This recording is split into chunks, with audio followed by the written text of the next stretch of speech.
You could build anything in the world you want with your compression. What's it going to be? 3, 2, 1, go. A new internet. What? Why? I just went down this rabbit hole and I thought that I should share this with everyone.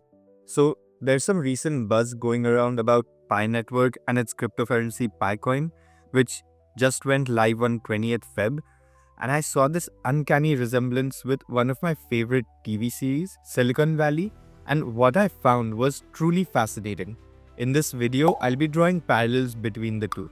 On one side, we have this absurdly brilliant vision of Pipernet from the series Silicon Valley, where everyday devices magically come together to form a brand new decentralized internet.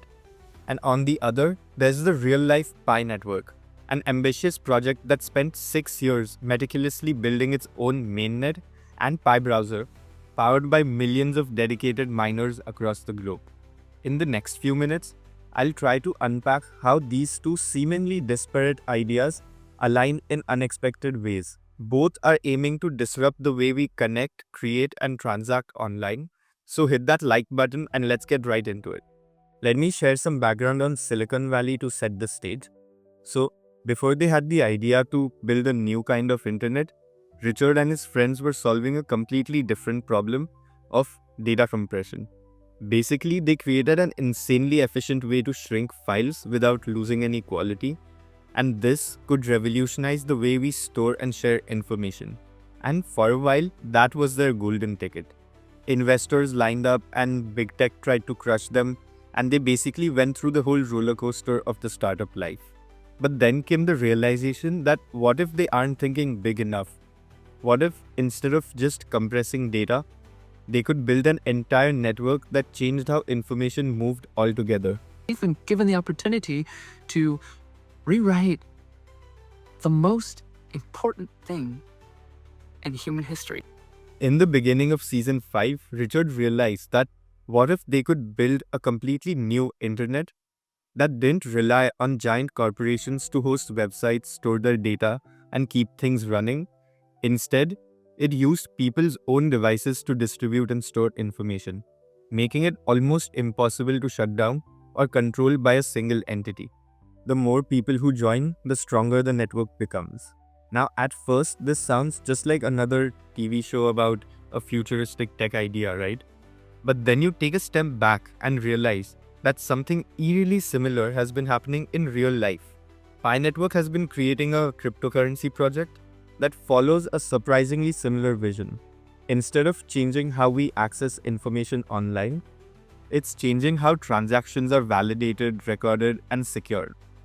It's a dense, globally distributed system where every new user strengthens the network, kind of like what Richard envisioned for Pipernet. The big difference here is that Pipernet was about hosting and delivering content without a middleman, while Pi Network is about enabling a globally digital currency that's run by everyday users instead of banks or big tech. Here's where the similarities come back into play. Just like Pipernet relied on individual devices to keep its network live, Pi Network depends on a vast global network of mobile users who mine Pi tokens. But unlike Bitcoin and Ethereum, which require massive computing power and energy and intensive mining rigs, Pi is designed to be lightweight. Users can mine Pi straight from their phones without draining battery or using insane amounts of electricity. Kind of how Pipernet made storage lightweight through their compression algorithm. But this part really gets me. While Pipernet was just an ambitious what-if moment on the show, Pi Network has spent years turning their version of this idea into an actual working system. They didn't just launch a product and hope for the best.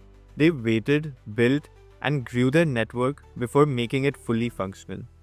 And in hindsight, this slow and steady approach makes complete sense. Because for something like this to work, you need scale and you need trust. It has all been worth it. Here's another one. In Silicon Valley, Pipernet introduced their own form of credits. So if you wanted to host an app or store data on their network, you had to use these credits as a form of exchange.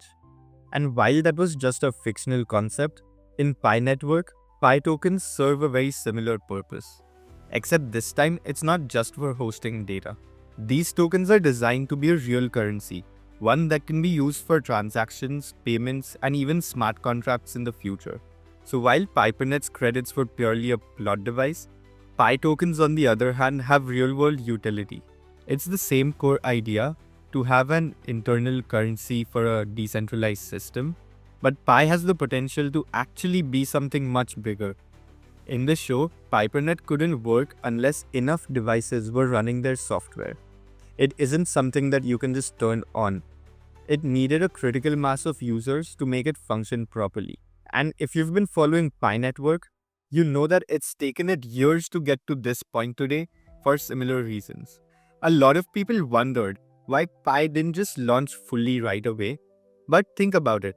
If you're building a decentralized system that depends on user participation, you can't rush it. You need to build trust to grow the network and make sure everything works at scale before you go live. And that's exactly what Pi has been doing for the last 6 years. Every groundbreaking idea starts with ambition.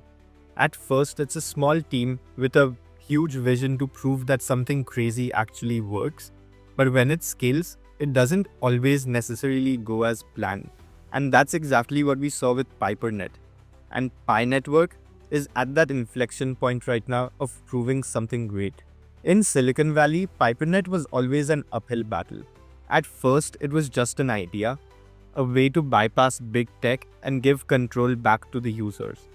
But after all the struggle and all the setbacks, they finally hit that moment where things just worked. Suddenly, companies were shifting their apps to Pipernet, users were joining the network in droves, and it felt like they were about to change the game forever. Pi Network has also hit its own tipping point.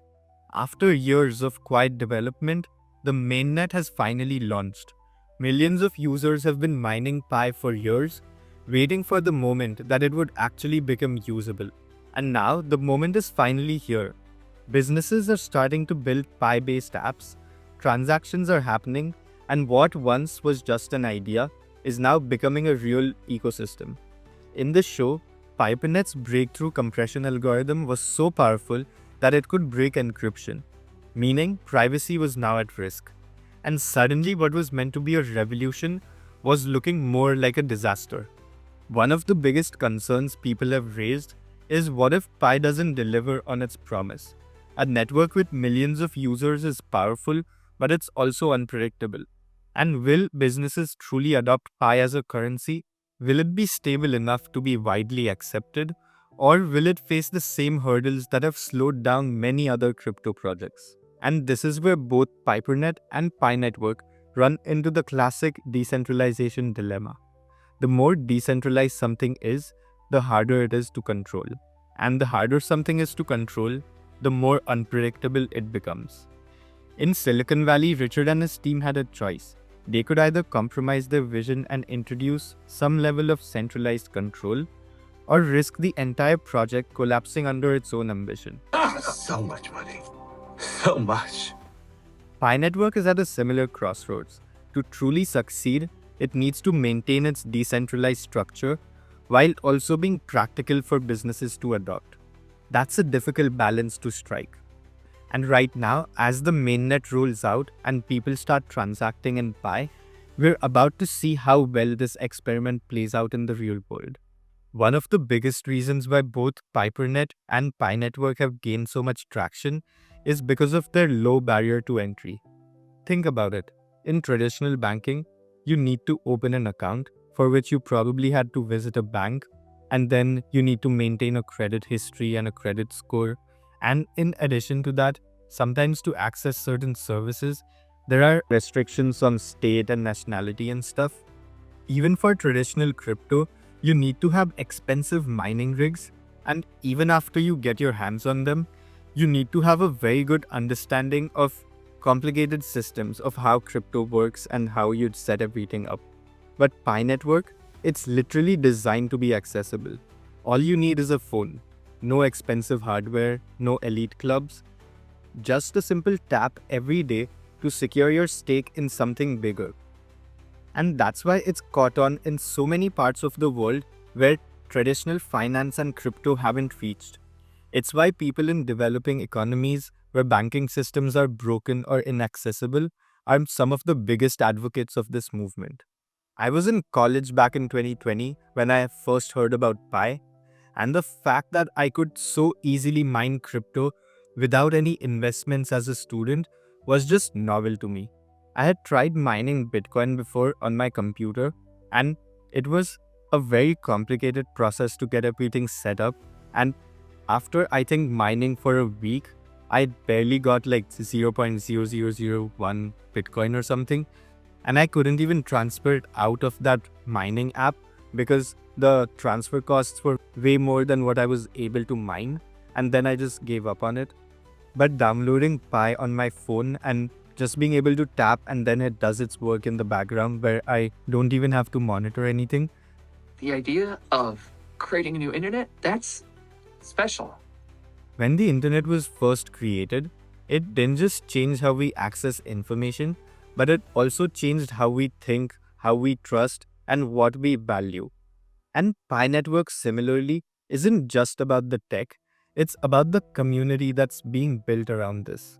Unlike other cryptocurrencies that are largely controlled by the early adopters and tech insiders, Pi has built something unique. It's a social currency in the truest sense. People aren't just investing their money, they're holding onto it because they believe in this new system. While I was researching in what Silicon Valley Pipernet was based on and how the Pi network works, I also found this very interesting fact that season 5 of Silicon Valley aired in May of 2018 and Pi network launched in 2019, the same year that Silicon Valley aired its last season, season 6. I actually want to know if the founders of Pi were in any way inspired by Silicon Valley or not. Let me know if you know anything about this in the comments. Now that Pi has actually been live for a few days, and from its initial IOU price of around 60s or 70s, it's actually stabilized to a realistic dollar value of between $1 to $2. I'm very curious to see how it all plays out, and if this sustains long term, how do people actually use it? If you have bought Silicon Valley and also found some similarities or differences with Pi Network after watching this video, then do let me know in the comments below as it'll be an interesting debate. If you haven't given it a watch already, then I'd definitely recommend it.